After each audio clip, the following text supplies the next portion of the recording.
2000 మంది చేస్తారు, 2000 మంది 900 మందికి వస్తుంది. మా ఫ్రెండ్స్కి 207, 208, 209 మార్కులు వచ్చిన నా ఫ్రెండ్స్, క్లోజ్ ఫ్రెండ్స్, వాళ్ళకి ఏదో ఒక జాబ్ వస్తుంది అనుకున్నాం. కానీ అది కట్ ఆఫ్ 212 ఉండింది. కాబట్టి అంత రేంజ్లో కట్ ఆఫ్ ఉన్నాయి. కాబట్టి మీరు చాలా గట్టిగా చదవాలని ఒక ప్రిపరేషన్లో ఒక చెప్పిన ఒక తపస్సులాగా చేస్తే బాగుంటుందని నేను అభ్యర్థులు సలహా ఇస్తున్నాను. వేరే డీవియేషన్కి పోకుండా డిసిప్లైన్గా ఉంటూ. డిసిప్లైన్ అంటే ఒక యాక్టివిటీ అండి.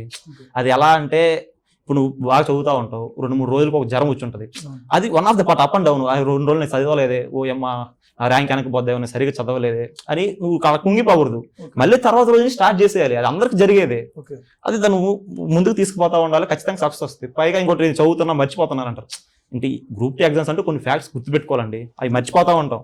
కాకపోతే మనం ఏం చేయాలంటే ఎక్కువసార్లు రివిజన్ చేస్తూ ఉంటే, టెస్ట్స్ రాస్తూ ఉంటే నీకు తెలియకుండానే అది నీ బ్రెయిన్ లో స్టోర్ అయింటది. నువ్వు అదైతే చెప్పలేవు, క్వశ్చన్ చూడంగానే నీకు స్ట్రైక్ అయిపోద్ది బ్రెయిన్ కి. కాబట్టి నువ్వు మనసుని చెప్పిన మాట అంటే ఖచ్చితంగా కరెక్ట్ అయింది ఆన్సర్. ఇంకా అదే చేయాల్సిందంటే టెస్ట్ సిరీస్ రాయాలి, బాగా ఎక్కువసార్లు రివిజన్, మంచిగా క్లాస్ వినడం, ఎక్కువసార్లు రివిజన్ చేయడం, టెస్ట్ సిరీస్ రాయడం, ఇదే సక్సెస్ మంత్రం. అంతే. 1 సంవత్సరం పాటు అన్ని త్యాగాలు చేయడం. మొబైల్ ఫోన్ అండి, చాలా మంది క్లాసులు వినేటప్పుడు కూడా బ్యాక్గ్రౌండ్ వాళ్ళు తెలియకుండానే ఆ సైట్కి వెళ్ళిపోతున్నారు. ఎవరైనా నాకు మెసేజ్ పెట్టారా వాట్సాప్లో, ఫోన్ వచ్చిందేమో, అయ్యి నేను ఒక 10-15 రోజులు అనిపిస్తుంది. కానీ మనకు అంత ఇంపార్టెంట్ ఎవరండి? మనం ఉన్నది మన డ్యూటీ దేనికి వచ్చాం? మనం ఎవరికైనా సమాధానం చెప్పాలంటే మన పేరెంట్స్కి, మన క్లోజ్ రిలేటివ్స్కి చెప్పుకోవాలి. అంటే రిలేటివ్స్ కాదు, క్లోజ్ ఫ్రెండ్స్, ఒక 4-5 పెట్టుకోవాలి. వాళ్ళ వరకు మనం సమాధానం చెప్పుకుంటే చాలు. మిగతా వాళ్ళు మనం వచ్చిన పని అంటే మనం వచ్చిన దానికోసం మిగతా వాళ్ళని వదిలేయడం మేలు.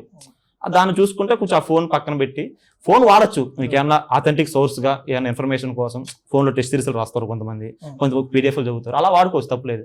నీకు అంత కనిపిస్తే 1 గంట సెపరేట్ టైం పెట్టుకో. 1 గంట నేను ఫోన్ చూస్తాను, దాని తర్వాత అదే డిసిప్లిన్ టైంలో ఏ టైంలో ఏం చేయాలి, ఆ టైంలో చేయాలంటే అది పక్కన పెట్టేసి కళ ముందుకు వెళ్ళిపోతా ఉండాలి. అది స్టూడెంట్స్ ఎందుకు ఫెయిల్ అవుతున్నారంటే ఇదే.